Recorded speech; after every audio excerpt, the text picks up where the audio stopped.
Meus irmãos, vamos ler Colossenses capítulo 4, versos 2 a 4. Vamos ler em pé?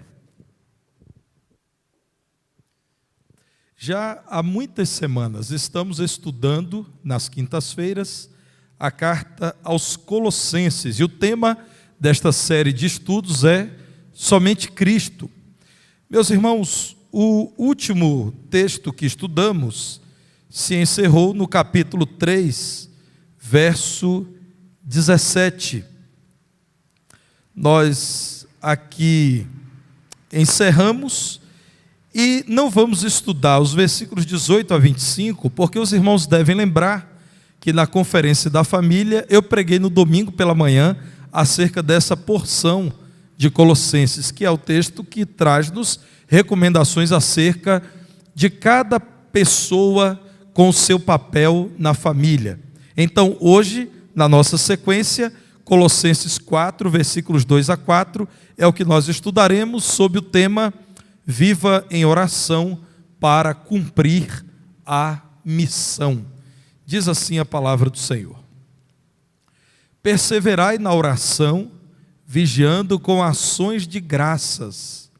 Suplicai ao mesmo tempo também por nós, para que Deus nos abra porta à palavra, a fim de falarmos do mistério de Cristo, pelo qual também estou algemado, para que eu manifeste como devo fazer.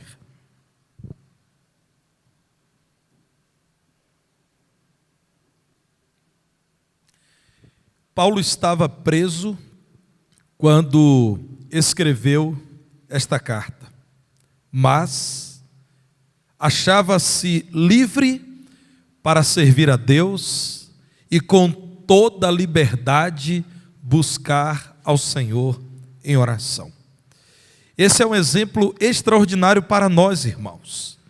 Se o apóstolo Paulo, a quem Deus chamou para pregar aos gentios, homem a quem Deus usou para escrever tantas cartas inspiradas que nos são instrução da parte de Deus, missionário, pioneiro em diversos lugares, o expositor das verdades do cristianismo contundente, precisava esse homem ser alvo das orações do povo de Deus para cumprir a sua missão, porque nós, irmãos, porque todos os crentes abririam mão de viver em oração para o cumprimento da sua missão. Meus irmãos, existe um erro que é carnalidade, muito comum entre os crentes. Acreditar que a realização da obra de Deus se dá por meio da sua capacidade intelectual, por meio do seu conhecimento de causa, por meio da sua habilidade nos relacionamentos. Tudo isso pode e é usado para a glória de Deus, mas tudo isso sem que Deus pelo seu poder te use, pouco valor tem ou nenhum valor. Nós erramos quando decidimos o que vamos fazer, especialmente na obra de Deus, e não decidimos antes começar a fazer alguma coisa por meio da oração. O texto bíblico, meus irmãos, nos traz ao conhecimento uma parte importante do produtivo e aprovado ministério do apóstolo Paulo. Paulo orava, irmãos. Paulo é aquele a quem Deus usou para dizer aos crentes de Tessalônica: orai sem cessar. Que usou para dizer aos crentes filipenses: eu sempre me lembro de vós nas minhas orações. A quem Deus usou para dizer aos colossenses aqui no versículo 2, perseverai na oração. Nós vivemos em oração a Deus. O texto bíblico diz que devemos viver assim, porque esta é uma prática dos verdadeiros cristãos. Olhe comigo o que nos diz Marcos 14, no verso 38. Aqui nesse texto do Evangelho de Marcos, nós encontramos o Senhor Jesus Cristo diante de um cenário desafiador e para os apóstolos desesperador.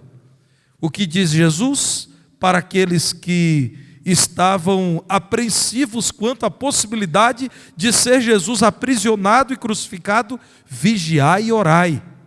Veja que o que Paulo diz aos Colossenses, quando ele recomenda perseverança em oração, vigiando com ações de graças, é aquilo que ele aprendeu com o Senhor Jesus. Paulo não é original, irmãos. Paulo é um servo de Jesus e, como ele mesmo se coloca, é um escravo do Senhor Jesus por amor. Então, aquilo que Paulo diz não é fruto da mente paulina, mas é aquilo que Paulo aprendeu com Jesus. Olha o que Jesus diz no jardim do Getsêmani: vigiai e orai para que não entreis em tentação. O espírito, na verdade, está pronto, mas a carne é fraca. Vejam, meus irmãos, no livro que narra a origem da igreja cristã, o livro de Atos, capítulo 1, no versículo 14, o que nos é dito: os discípulos estavam em Jerusalém, estavam aguardando o derramamento do Espírito Santo sobre cada um deles, para que tivessem poder, a fim de que testemunhassem em Jerusalém, Samaria, por toda a Judeia e até os confins da terra. E a palavra de Deus diz que todos estes perseveravam unânimes em oração. Que coisa linda! A palavra de Deus diz que não havia exceção. Todos os crentes oravam, e como oravam? Oravam com perseverança, e faziam isso de modo unânime, e faziam também junto às mulheres cristãs, com Maria, mãe de Jesus, e com os irmãos dele. É marca de um verdadeiro cristão. Veja Atos 2,42, quando mais uma vez a palavra do Senhor fala em perseverança na oração. Agora temos a igreja fundada. O Espírito que os crentes aguardavam em Atos 1,14, agora havia sido dado aos crentes. E diz a palavra de Deus que perseveravam na doutrina dos apóstolos, e na comunhão, e no partir do pão, e nas orações. Eu não quero parar por aí, irmãos. Eu quero ainda mencionar Efésios capítulo 6, verso 18, um texto muito conhecido da cristandade. Aqui o apóstolo Paulo diz que devemos viver com toda a oração e súplica, orando em todo o tempo no Espírito, e para isto vigiando com toda perseverança e súplica por todos os santos. Veja mais uma vez a palavra de Deus dizendo que você deve orar com perseverança e vigiar, manter-se vigilante, pronto para servir ao Senhor, mas também alerta quanto à ação do tentador, o inimigo de nossas almas. O apóstolo Paulo mais uma vez diz que devemos orar em todo o tempo no Espírito. E aqui fica aquela recomendação para o irmão que é comerciante, que talvez pense: como eu vou fazer no horário de funcionamento do meu comércio para ter um tempo de oração? Como eu vou fazer para fechar os meus olhos e ficar num canto orando? Porque aquele é o meu momento de trabalho. A palavra do Senhor diz que devemos em todo o tempo orar no Espírito. Enquanto você aguarda a chegada do cliente, você está em espírito dizendo: Senhor, envia o cliente que eu preciso que entre aqui para o meu sustento. Se ele não vier, ajuda-me, Senhor, a ter do Senhor o sustento pelos meios do Senhor. Ou aquele irmão que tem como sua tarefa estudar. E ele pensa: como eu vou orar enquanto estou estudando? Mas aí no intervalo entre uma aula e outra, você está em oração. E quando você percebe durante a aula que há uma dificuldade com o seu professor ou com a sua professora, você começa a orar. Ou aquele irmão que é motorista de ônibus, e ele está conduzindo um ônibus na cidade, e ele pensa: eu não posso fechar os olhos para orar. É claro que você não vai fazer isso. Fechar os olhos, irmãos, é um recurso que utilizamos para não nos distrairmos em oração. Mas não significa que você, meu irmão, que é motorista, estando ao volante, não deve orar. Orando no Espírito, orando em todo o tempo. Veja o conhecido texto que eu já citei, de 1 aos Tessalonicenses, capítulo 5, verso 17. Orai sem cessar. Meus irmãos, por que devemos orar sem cessar? Porque é a vontade de Deus, porque é um privilégio, mas também porque Satanás trabalha sem cessar. Veja 1 de Pedro, capítulo 5, versículo 8, quando a palavra do Senhor diz assim: sede sóbrios e vigilantes. Você tem percebido, por amor a você, como a palavra de Deus te diz o tempo todo: seja vigilante, desperto, olhos abertos, vivo, esteja atento. Irmãos, a palavra de Deus não nos recomenda coisas do tipo: vivam do jeito que quiserem, fiquem à vontade para viver ao modo de vocês, vivam relaxadamente, displicentemente, vivam dispersamente. Não, a palavra de Deus não diz isso. Irmãos, é insistente o conselho da palavra de Deus: sede sóbrios, não fiquem desatentos ao que está acontecendo. Tenham consciência da batalha espiritual que há à volta de vocês, porque Satanás, o inimigo de nossas almas, não descansa. Sede sóbrios e vigilantes. O diabo, vosso adversário, anda em derredor como leão que ruge, procurando alguém para devorar. E se você não está em comunhão com Deus, e se você não está vivendo de modo vigilante, e se você não está vivendo em oração, pode ser que ele consiga devorar você, porque as suas forças se foram. Paulo orava com regularidade. Ele tinha uma missão valiosa a cumprir. Ele orava sempre. Paulo orava com vigilância. Paulo certamente, meus irmãos, não conhecia aquele ditado tão comum entre nós: deixa como está para ver como fica. Não, Paulo sabia que a pregação do Evangelho era uma missão entregue por Deus a ele. E sabia que se ele não pregasse o Evangelho, vidas pereceriam. Portanto, Paulo era vigilante. Ele vigiava em oração pelos irmãos e não por sua soltura. Paulo está preso. E o que ele está fazendo? Está orando pelos irmãos que estavam fora da prisão. Vejam Colossenses capítulo 1, no versículo 3, quando Paulo diz: preso. Paulo está numa prisão. Colossenses 1, 3. Damos sempre graças a Deus, Pai de nosso Senhor Jesus Cristo, quando oramos por vós. Sempre em oração e sempre dando graças a Deus por vocês, lembrando de vocês em oração. Paulo orava pelos irmãos e não por si mesmo. Esse homem, irmãos, orava para que pudesse pregar livremente e não por seu conforto. Que diferença das orações do nosso tempo. Um homem preso, mas que entendia que mais importante do que a sua liberdade era pregar com liberdade. E ali naquela cadeia, certamente, ele podia pregar às pessoas com as quais ele estava acorrentado. Paulo, então, meus irmãos, em Colossenses 1, versículos 9 a 11, diz assim: por esta razão também nós, desde o dia em que o ouvimos, não cessamos de orar por vós. O que Paulo está dizendo, meus irmãos, é que desde que Epáfras relatou o estabelecimento da igreja de Deus em Colossos, ele não deixou de orar por aqueles irmãos.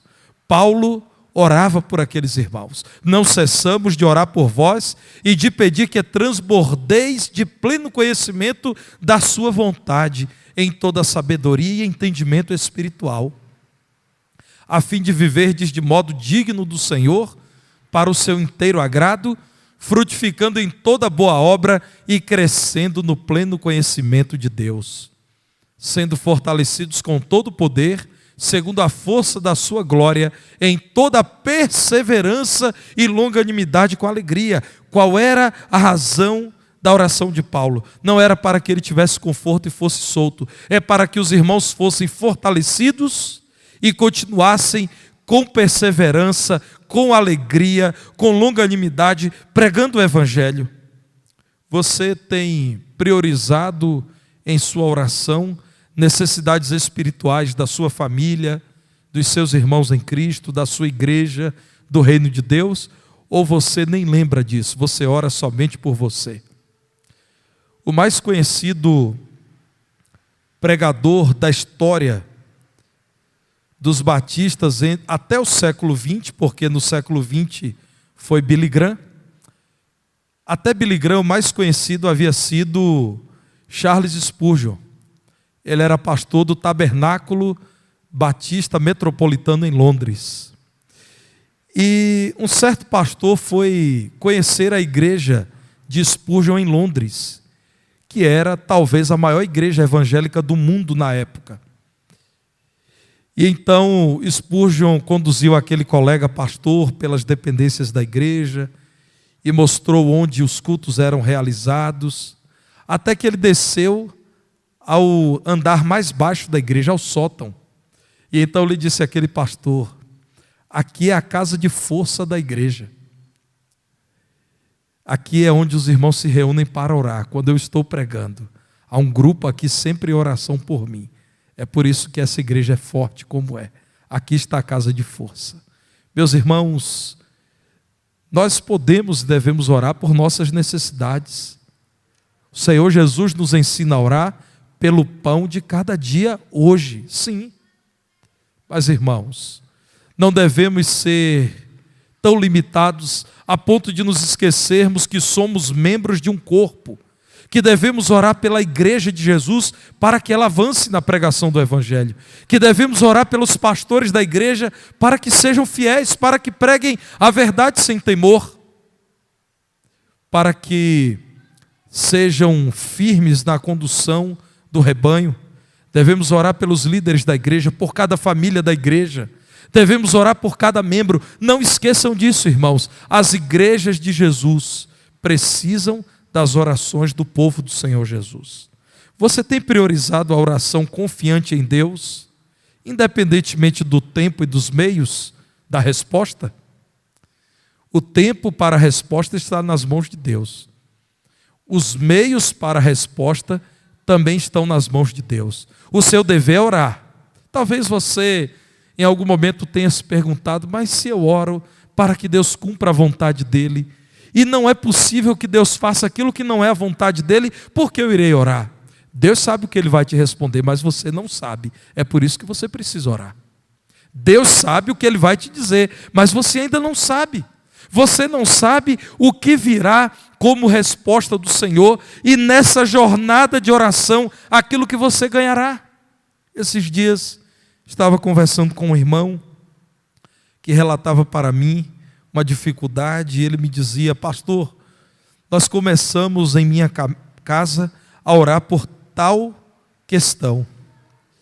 Mas à medida que nós orávamos por aquela questão, Deus começou a trabalhar em nós e nós começamos a mudar o pedido.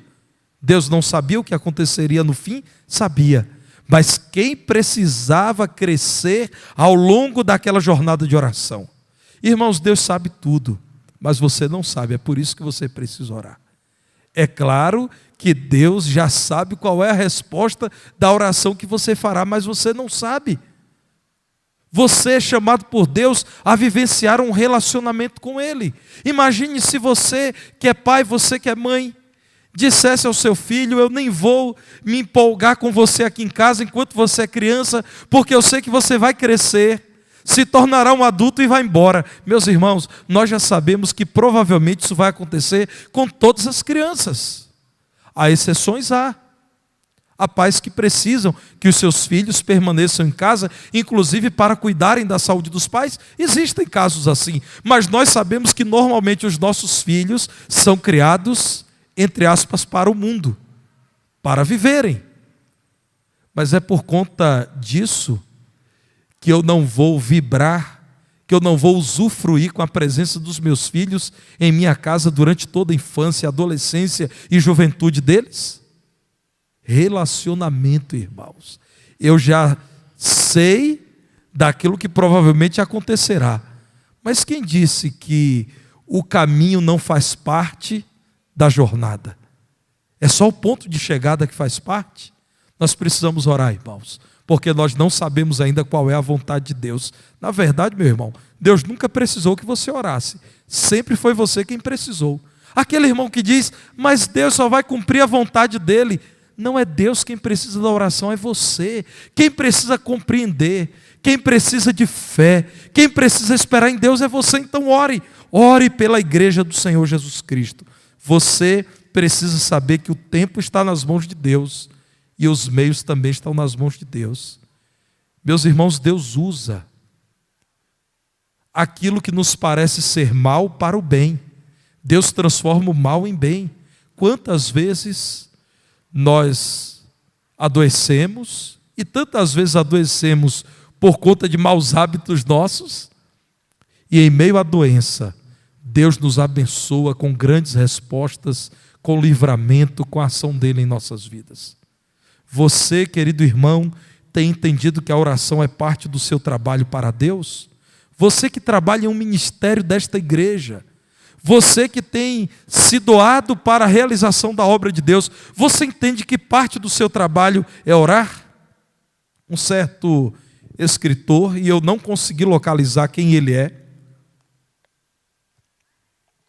escreveu acerca da oração. É um escritor cristão, mas eu não consegui, irmãos, localizar o autor. Se você sabe, me diga oportunamente para que eu possa dar o crédito ao autor. Escrevendo sobre a oração, ele disse o seguinte: oração não é garantir que a vontade do homem seja feita no céu, mas que a vontade de Deus seja feita na terra. Vou repetir. Oração não é garantir que a vontade do homem seja feita no céu, mas que a vontade de Deus seja feita na terra. Paulo vivia em oração a Deus, porque ele precisava cumprir a sua missão. Para que você cumpra a sua missão na igreja, no lar e na sociedade, você precisa orar. Mas Paulo também, meus irmãos, vivia de modo grato ao Senhor, vivia em gratidão. Gratidão é marca da oração dos verdadeiros cristãos. Eu quero chamar você a ler aquele texto que foi muito bem apresentado pelo nosso ministro de juventude na terça-feira passada, Filipenses 4, verso 6. Diz assim a palavra do Senhor: não estejais ou não andeis ansiosos de coisa alguma, em tudo. Sabe o que é tudo? Tudo é tudo mesmo, sem exceção. Em tudo, porém, sejam conhecidas diante de Deus as vossas petições, os vossos pedidos, as vossas necessidades, as vossas angústias, as vossas inquietações. Sempre façam uma oração a Deus. É isso que Paulo está dizendo. Pela oração e pela súplica, com ações de graças. Paulo orava já agradecendo. Não era assim que Jesus fazia?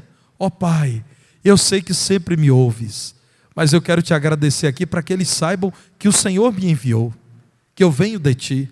Agora veja, meu irmão, o que nos diz 1 Tessalonicenses 5, 18 e 19. O verso 17 já lemos. O verso 18, depois de ter instruído os crentes a orarem sem cessar, 1 Tessalonicenses 5, 18 diz: em tudo dai graças, em tudo mesmo.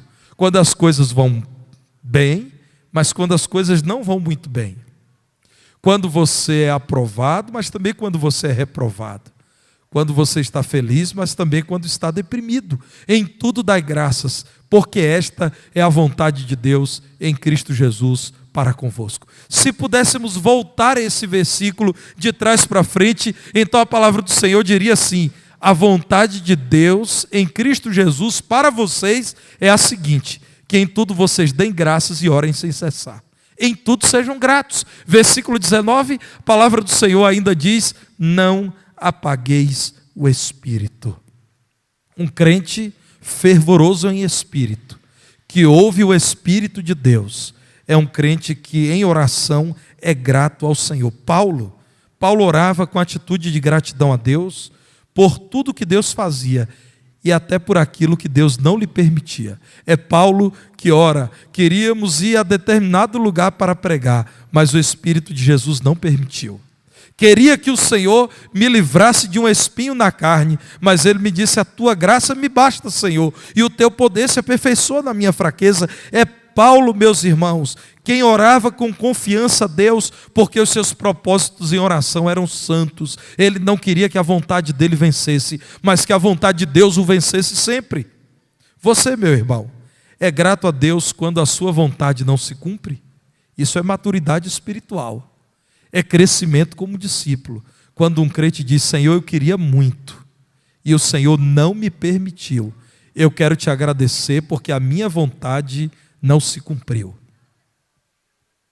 Enquanto eu prego aqui agora, há algumas pessoas que ficam aqui na lateral do templo, conversando alto e perturbando o culto. Eu queria muito que elas não estivessem aí nos desrespeitando e perturbando. Mas se Deus, meus irmãos, tem permitido, eu vou continuar pregando o Evangelho, apesar de todo esse barulho que incomoda mais a Keila do que a mim. Meus irmãos, a vida cristã é assim. Nós precisamos agradecer a Deus, até mesmo quando a nossa vontade não se cumpre. Você é grato a Deus quando você não entende a vontade de Deus? Maturidade cristã, maturidade espiritual. Deus sempre sabe o que está fazendo. O nosso Senhor é a verdade.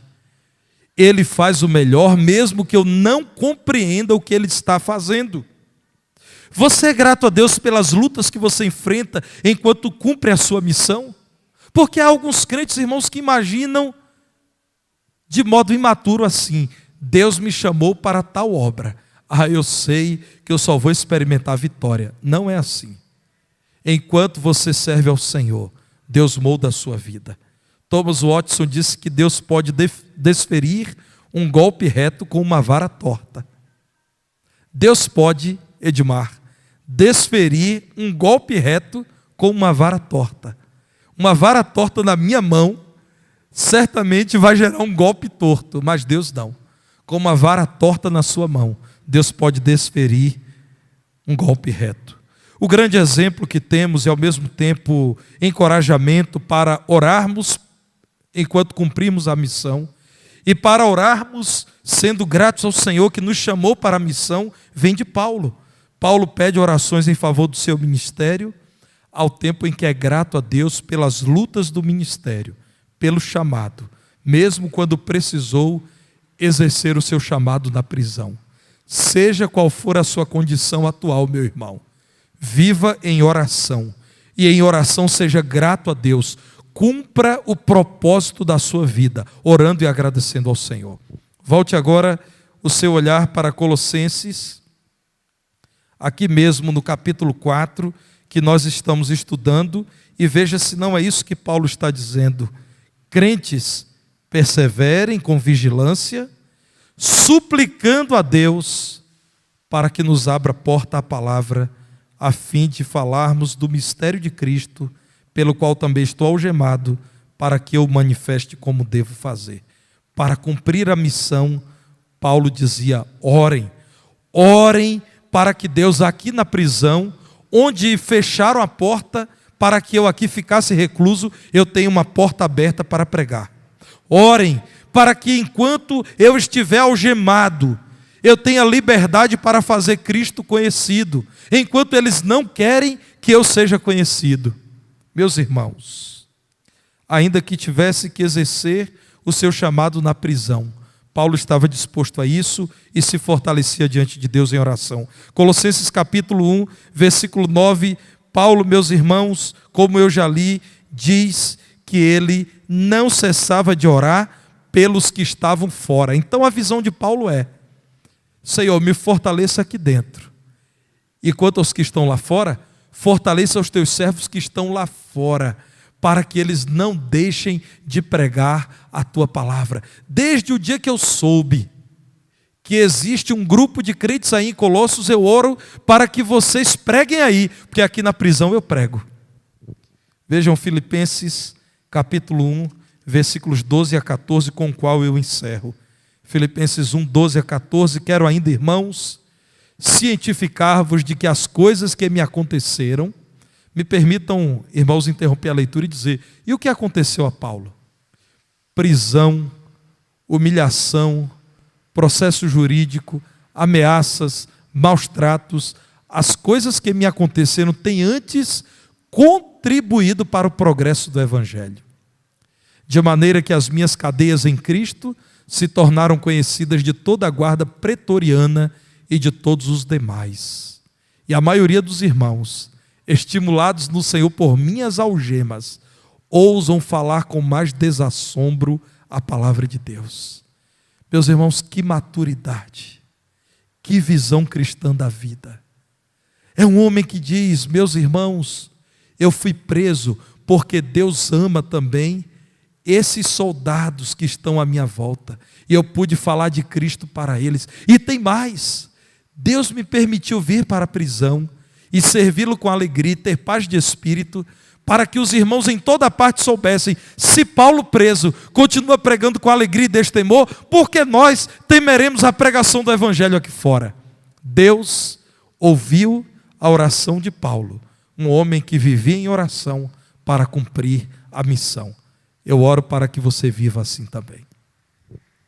Eu pedi ao nosso ministro de música para cantar nessa noite uma mensagem musical intitulada Uma Oração. Foi ele quem compôs. Ele compôs e achou que ficaria por isso mesmo, irmãos. Eu convoquei o nosso irmão Rogério para cantar uma oração. Ouça, cante e medite naquilo que você vai ouvir agora.